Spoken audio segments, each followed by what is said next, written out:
Dr. Barun Chaudhary, Dr. Khan Aikwal Public Health Specialist and District Mental Health Department S. Dr. Lalit Pratap Singh and his team द्वारा world heart day पर एक कार्यशाला का आयोजन कर लोगों को हार्ट एंड डायबिटीज की जानकारी दी। कॉमन हो गए हैं और यंगस्टर्स युवा वर्ग भी इससे हृदय रोगों से पीड़ित हो रहा है। जैसे कि आप जानते हैं कि हृदय रोग जो होते हैं उसमें coronary artery disease, MI, heart attack, ये प्रमुख हृदय रोग हैं। तो इनमें क्या होता है कि इसके कुछ कारक होते हैं, वो कारक हम हटा सकते हैं, जैसे कि वज़न ज़्यादा होना, जैसे कि बीपी का बढ़ना, जैसे कि हमारा जैसे खान पान जो है, लाइफ स्टाइल जो है, कम एक्सरसाइज करना। तो ये सारी चीज़ों को हम मॉडिफाई कर सकते हैं, परिवर्तित कर सकते हैं। तो सबसे पहली बात जो मैंने बताई वज़न कम करना, तो उसके लिए हम एक अच्छा लाइफ स्टाइल अपनाएं, नियमित एक्सरसाइज करें, जीवन शैली अच्छी अपनाएं, तो उससे हमें हृदय रोग नहीं होंगे। और कोलेस्ट्रॉल जो होता है वो गुड कोलेस्ट्रॉल भी होता है, बैड कोलेस्ट्रॉल भी होता है। तो जो जंक फूड होते हैं, जो वसा वाली चीज़ें होती हैं, उसमें बैड कोलेस्ट्रॉल होता है। गुड कोलेस्ट्रॉल जो है वो हमें गुड कोलेस्ट्रॉल जो है वो हमें कुछ ऐसी चीज़ों से मिलता है जो जैसे कम, अगर हम ऑयल लेते हैं या हम आजकल जो बच्चे जिम जा रहे हैं वो स्टेरॉइड ले लेते हैं, प्रोटीन ले लेते हैं, वो सब अवॉइड करना पड़ेंगे। वो बैड कोलेस्ट्रॉल के कारक बनते हैं। और रही बात उसकी खान पान की, तो खान पान में हमें वेजिटेबल्स लेना चाहिए, फ्रूट्स आवश्यक तौर पे लेना चाहिए प्रतिदिन, प्लस हमें रोटी लेना चाहिए। और हमें ये जो पिज़्ज़ा हो गया और जितने जंक फूड हो गए उन्हें बिल्कुल कम ही कर दें, अवॉइड कर दें, अल्कोहल अवॉइड कर दें, स्मोकिंग, टोबैको बिल्कुल बंद कर दें, वो तो करना ही नहीं है। तो ये सारे हृदय रोगों से हमें प्रोटेक्ट करेगा, हमें हेल्प करेगा कि हमें हृदय रोग नहीं हो। प्लस हमें कुछ और बातों पे भी ध्यान देना चाहिए, जैसे हमें अपने चेकअप कराते रहना चाहिए। जैसे अगर आप बीपी है आपका, अगर आप थोड़े एल्डरली हैं, 50 से ऊपर हैं, तो बीपी आपको चेक करवाते रहना चाहिए। प्लस दो चीज़ें और मैं कहना चाहूँगा कि शुगर और ये सॉल्ट, मतलब नमक और चीनी।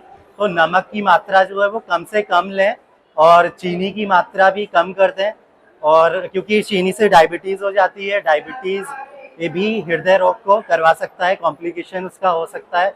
और ये सारी चीज़ें मैंने बहुत जल्दी में बताई हैं और इसका विस्तार रूप से हमारे डॉक्टर मेडिसिन एमडी मेडिसिन है डॉक्टर वरुण चौधरी सर, वो आपको पूरी तरीके से बताएंगे। Thank you. आज हम लोग यहाँ वर्ल्ड हेल्थ डे के उपलक्ष्य में एकत्रित हुए। अब वैसे ओपीडीज में इतनी भीड़ रहती है कि लोग आते हैं और हम पेशेंट को एक भीड़ समझ के जल्दी से निपटाने में बिलीव करते हैं, लेकिन एक सरकार ने इसीलिए WHO की तरफ से एक थीम रखी गई कि हम एक मौका निकालें, इस पर हम लोग हृदय की बीमारियों के बारे में बातें करें, लोग अपनी परेशानियों को समझ सके और हम उनको समझाएं। अब जैसा कि आप मीडिया में देखते हो कि जैसे एक सिंगर थे, के थे, एक कॉन्टेस्ट कर रहे थे और वहाँ पता लगा कि वहीं एक्सपायर हो गए थोड़ी देर बाद ही। बहुत सारे लोग जिम जाते हुए एक्सपायर हो गए। एक सर्जन थे, बहुत सारी सर्जरी की, हजारों में सर्जरी करी और 50 साल की एज में एक्सपायर हो गए। तो कार्डियक डिजीज इतनी कॉमन हो गई है कि जैसे जैसे यंग एज में भी हमें हार्ट अटैक के हमें केसेस सुनने को आ रहे हैं। तो बेसिकली जो सबसे कॉमन चीज जो दिल के बारे में बीमारी है, जिससे जान जाने का खतरा रहता है, उसे कॉमन शब्द में कहते हैं कि भाई हार्ट अटैक आ गया या हार्ट फेल हो गया। तो बेसिकली हार्ट फेलियर का मतलब है कि हार्ट का काम क्या है। भाई हमारी थीम ये है कि know heart, use heart and know heart.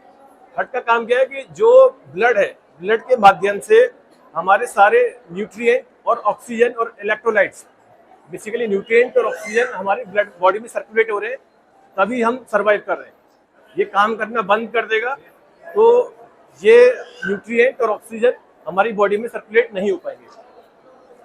तो बेसिकली जो हार्ट अटैक आता है, जिसमें मेनली सबसे बड़ा जो हृदय की सारी बीमारियों में जिनमें भी जान जाने का खतरा है, सभी बीमारियों में एक कॉमन चीज है जहां जान जाती है, वो हार्ट फेल होना। हार्ट फेल होने का मतलब कि हार्ट पंप जो एक मशीन की तरह पंप कर रहा है, वो हृदय ने पंप करना बंद कर दिया। अब इस पंप करने बंद करने के मैकेनिक्स को समझेंगे तो या तो इसकी कॉन्ट्रैक्टिलिटी, जो हृदय अपने आप को प्रेस कर रहा था, कॉन्ट्रैक्टिलिटी प्रॉपरली नहीं हो पा रही है, या जहां आगे के लिए फॉरवर्ड कर रहा है चीज़ों को, वहां ऐसा ऑब्स्ट्रक्शन आ रहा है कि किसी भी वजह से, यानी कि इतना हाइपरटेंशन है या वहाँ पे इतना प्रॉपर एयरटेक स्टेनोसिस है जिसकी वजह से वो ब्लड पंप नहीं कर पा रहा है, या जो ब्लड जो फैलता है हृदय फैलते समय उसको ब्लड नहीं मिल पा रहा है, यानी कि कोई कार्डियोमायोपैथी है, रेस्ट्रिक्टिव कार्डियक डिजीज है, पेरिकार्डियल इफ्यूजन है, जिसकी वजह से हृदय अपने आप को फैला नहीं पा रहा है। तो हार्ट फेलियर के कारण तो बहुत सारे हो सकते हैं, लेकिन जो दो कॉमन कारण जो बहुत ज्यादा सुनने में आते हैं वो दो कॉमन कारण है। एक तो हाइपरटेंसिव क्राइसिस, कि इतना ज्यादा हाइपरटेंशन बढ़ गया कि उसकी वजह से हृदय को इतना लोड मिल रहा है कि उसकी वजह से हृदय प्रॉपरली काम नहीं कर पा रहा है। या फिर दूसरी वजह होती है कोरोनरी आर्टरी डिजीज, जिसका एक इवेंट होता है एक्यूट कोरोनरी सिंड्रोम। तो एक्यूट कोरोनरी सिंड्रोम और हाइपरटेंशन, इन दो चीजों के बारे में हम बात करेंगे अभी।